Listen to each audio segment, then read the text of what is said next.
Махаббатсыз дүние бос. Адамның жан дүниесін жарық нұрға бөлейтін ұлы сезімді бір-ақ ауыз сөзбен осылай түйіндей білген ақын Абайдың жүрегін шоқтай жандырған махаббат алауы оның шабытына ғана емес, өмірлік бақытына да сәуле шашқан сөнбес шырақ еді. Айттым сәулем қаламқас, саған құрбан мал мен бас. Сағынғаннан сен ойлап, келер көзге ыстық жас. Сенен артық жан тумас, туса туар артылмас. Бір өзіңнен басқаға ынтықтығым айтылмас. Бұл ұлы ақынның ақылы мен жүрегін жаулаған, қолы жетпей, мәңгі арманына айналған ғашығы Тоғжанға арнаған сезімінің селі. Абай дана, Абай дара, Абай ақын, Абай хакім. Солай бола тұра, Абайды жұрт қатарлы жұмыр басты пенде. Оның да жігіттік желікті, қызық думан көрікті бастан өткермеу мүмкін емес. Әкесінің тапсырмасын орындап жүріп, ол талай дала аристократтарының аруларымен танысты. Лап етіп жанған, соңыра өз сезіміне өзі тоңған сәттері де болған шығар. Бірақ Тоғжанға деген кәусар көңілінің ынтықтығы өмір бойы басылмай өтті. Бұл көркем шығармадағы бейнелі образ емес, бұл ақын тағдырының шынайы шындығы. Абай үш әйел алған адам. Әйткенмен алғашқы қосаға Ділдәға үйленбес бұрын-ақ махаббат дертіне шалдығып, жүрегі Тоғжанға тосылған ақын арманның орындалуына заманның қатал қағидалары, дәрменсіздікке душар еткізген дәстүр дәріптері дес бермеді. Бөжей мен Майбасардың дауы кезінде Құнанбайдың тапсырмасымен Сүйіндік ауылына келген бозбала жігіттің албырт сезімін оятқан Тоғжан бейнесін жазушы Мұхтар Әуезовтың суреттеуінде былай танимыз. Қақтаған ақ күмістің жазық маңдайы, сәл жасаураған бота көздері, қарлығаштың қанатын еске түсіретін қиғаш қастары, ұшы үлбіреп тұрған екі бүйрек беті, шебер қолынан шыққандай жұмыр иегі, аққу мойны мен қазы омырауы. Бұған дейін Семейде талай орыс, татар қыздармен таныс біліп болып жүрсе де, Абайдың сезімін арбаған мына сұлулық оны еріксіз еліктіріп, ессіз күйге жетелеп бара жатады. Сүйіндіктің ауылындағы сол жүздесуден кейін Тоғжан бейнесі көз алдында мөлдіреп, көңіл түкпірін тәтті бір сезім шайқайды да тұрады. Жан дүниесін тағатсыз сағыныш қамалған күйден арыла алмаған ақын, арылмас айықпас бұл не дерт деп өзі де ішкі әлеміндегі өзгеріске таңғалады. Сүйіндіктің өзінен 2-3 жас үлкен баласы Асылбекпен таныстығы мен көңіл жарастығын себеп етіп, Майбасар лаңынан қолы босаған Абай Тоғжанды көріп қайтуды ойлайды. Бұл кезде Құнанбай аға сұлтандықтан босап, оның болыс інісі Майбасардың орнын Сүйіндік басқан еді. Бұдан бұрын Сүйіндік ауылына барғанда 100 таныс болған Ерболмен кездесіп, орайы келіп Асылбектің отауына түседі. Қыз ағасының үйде жоқты қос ғашықтың таң атқанша сырласып, қимас сезіммен табысуына себеп болады. Бұдан кейін де Абай айнымас адал досы Ерболдың көмегімен Тоғжан ауылына жолаушы іспетті тағы бір тоқтап, сүйген арумен жүздесудің себебін тапқан еді. Тоғжанның ағасы Әділбектің қайындап, өзі үлкендердің де ілесе кеткені, ауыл жастарының жиналып, ойын-сауық құруына мол мүмкіндік тудырғандығын. Асылбектің отауындағы жастардың бас қосуы, әдемі әзіл күлкімен көңілдің жарастығын жақындастырған тәтті сәттер Абай мен Тоғжанның жүректерін жалынымен жандырды. Екі жас тілеулес жеңге келер түні олардың оңаша табыстырып, бір-біріне ынтыққан қос жүрек таң атқанша сезім сыры мен көңіл шерін тарқытып тауса алмай, қимастықпен амалсыз қоштасады. Бұл Абайдың ессіз сүйген ғашығымен соңғы рет жолыққан, мәңгі сағынышқа айналған жүздесуі еді.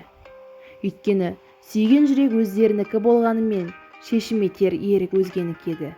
Абайдың өзі көрмесе де, әке-шешесі қалай айттырған қалыңдығы бар. Тоғжанның тілегін тосап, сыртынан атастырған күйеуі бар. Сондықтан да екеуі де ғашықтық дертінен құса болса да, әке-шешенің әмірінен асып кете алмады. Құнанбайдың Абайға айттырған қалыңдығы Ділдә айтулы жердің атағы дүркіреген Алшынбай бидің қызы. Алшынбай қаз дауысты Қазбек бидің шөбересі. Абайдың анасы Ұлжан да бұл тұқымнан алыс емес. Алшынбайға ағайын қарындас боп келеді. Ділданың абайдан 2 жас үлкендігі болғанымен, әйгілі әулеттің қызы тым тәкаппар, өр көңілді, кесек сөйлеп кергіп басады. Ал Тоғжанға деген маздақ сезім жүрегінде мәңгі жанған абай, Ділдамен дәм-тұзы жарасқанымен, ол оның сүйіп алған жар емес еді. 15 жасында отау иесі атанған абай, тұңғыш ұлы Ақылбай дүниеге келгенде, өзін әке ретінде сезіне алмады. Абайға аңсары қаншалық ауғанмен, ата салтты аттап кете алмаған Тоғжан да тағдырдың тұсауына көнбеске шарасыз. Күйеуі ақырғы рет келіп алып кетерінің алдында ол абайға жетсін деп хабар бергісіп, соңғы рет жүздесіп, тілдесіп қалуға тілек білдірген. Жаздың желсіз ымырт жабылар шағында жым-жырт сайда қос ғашық құшақ айқастыра тұрып сүйіскен күндердің сәулесіне шомылып, қоштасар шағының қайғы қасіретіне тұншыққан. Көңілдегі нала мен жүректегі жара, өзекті өртеген өкініш пен өксік, сағыныш пен сағымға айналған сырлы сәттер екеуін арманның айықпас дертіне шалдықтырып, араларын амалсыз алшақтата берген. Жайшылықта ұяң, нәзік, қорғаншақ Тоғжан ұзатылар шағында ішкі дертін ірікпей, жан сырын жар етуден жасқанбай, ел ағаларынан ұқсат сұрай отырып, абаймен қоштасу зарын шығарыпты. Кертаудан ат байлады маршасына, сәлемде тобықтының баршасына деп басталатын бұл сыңсу әнді кешегі 50-ші жылдарға дейін әжелеріміз ұмытпай айтып та келген екен. Ал жарқ етпес қара көңілім не қылса да, аспанда ай мен күн шағылса да, дүниеде сенен артық маған жар жоқ, саған жар мен артық табылса да, деп өзінің жанның жарасын жырмен ақтарған абай, өмір бойы қол жетпеген ғашығын аңсаумен өтті.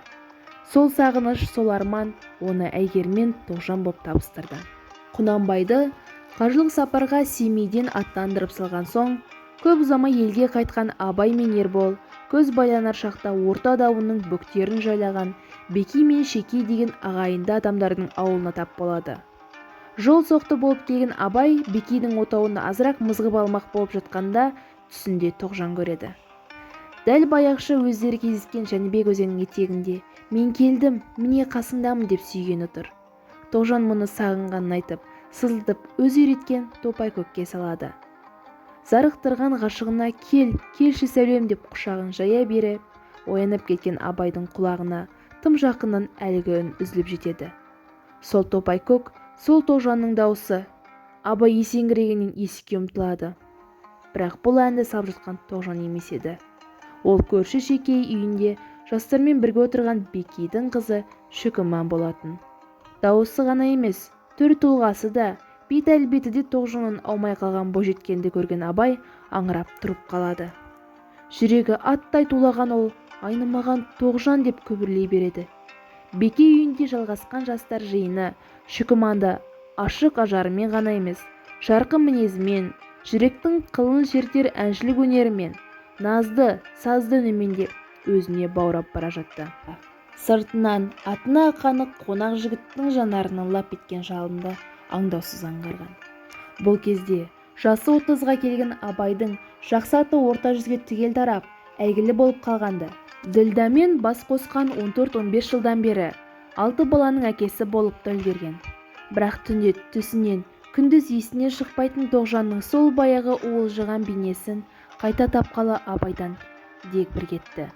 Ақылына көркі, мінезіне сымбаты сай арудың айдай жүзін көз алдына қайта-қайта келтіріп, қайтар жолда қасындағы серігі Ерболға «Керім, несін айтасың Керім?» деп тамсыны сөз етумен болды. Досы да оның рас «Ай Керім ақ» екен, «Ай Керім» дегеннен танбады. Сұлу қызың Шүкіман атын затына сай көрмеген қос жігіт осыдан кейін оны Әйгерім деп атауды ұйғарған. Түсінде Тоғжан боп аян берген арудан Абай енді айырылмауға серт етті. «Мен Әйгерімді жар етемін» деп байлауын бірақ айтқан ол, ақылдаса келе достары Ербол мен Жиреншені Мамай ауылына елшілікке жіберді. Қыз қарсы емес, бірақ бұл жерде шешуін келтіретін бір қиын түйін тұрғанды. Ол Әйгерімнің айттырылған жері бар. Оның алғаш атастырылған жігіті жастай қайтыс болып, қалыңдықты кейін қайнығасына қосуды ұйғарған. Жасы мосқал тартқан, әрі қыздай алған әйелінен бата алмай, шырмалған қайнаға қосылуды қос көрмейтін Шүкіман да басынан бостандық ала алмай жүрген. Абайдың достары қыз жағымен де, айттырылған жұртымен де бәтуаласа келе мәселені оңтайлы шешіп тынды. Абай Бекейге де, Шүкіманның қайын жағына да еселеп қалың малын төлеп, көп ұзамай әйгерімді алып келді. Бір тәуірі, мінезі шайпау, тіл ащы болғанымен, ділдә бұл жағдайға аса тулап, шу шығармады. 30-дан енді аса да бетін әжім торлап, жасынан ерте егде тартқан, 6 бала туып, саркідір қатын болған ол, Абайға бала туып берем деп, оның қисапсыз қонағын күтем деп титықтып бітті. Алатын тоқалын ала берсін деп кедергісіз көне салған. Көңілі қалап, жаны сүйіп қосылып жара әйгерім араға жыл салып Тұрағұл атты ұлды дүниеге әкелді. Бірақ ділдә, бай сенікі, бала менікі деп нәрестені бауырына басып, тәрбиесіне алды. Әйгерім тұңғышы Тарағұлдан кейін Микаил, Іскайыл, Кенже атты перзенттерін дүниеге әкелді. Абайдың үшінші әйелі Еркежан інісі Оспанның жесірі. Оспан қайтыс болғаннан кейін, әйел ерден кетсе де елден кетпейді деген әменгі ерлік салтымен Еркежанды қайнағасы Абайға қосады. Екі әйелі бар Абай келінін алуға көп қарсылық білдіреді. Керісінше, Оспанның үш әйелінің ішінде қара шаңырақта қалған Еркежанның еншісіндегі қыруар малға қызығып, Тәкежан мен Ысқақ інісінің ең кіші жесірін иеленуге таласады. Үш әйел алып, соның ішінде әйгерімге жүрек қалауымен үйленсе де, Абайдың көңіл түкпірінде Тоғжан тұлғасы мәңгі мұнартып қалған еді. Тоғжан, ұлы Абайды, ұлы сезімнің алдында дәрменсіз күйге салған, арман мен сағыныштың қол жетпес қиянына айналған ару. Оның мұң мен сырға толы махаббат жырларының, жауқазын гүлі ғашықтық дертінен бүрік жарып, өлең өлкесінің есігін ашуға, ақындық талантың тегіреуін танытуға алғышарт болды. Абай ессіз сүйген Тоғжан қыздың есімі содан бері махаббат пен сағыныштың символындай, талай аруға теберік аттай телініп келеді.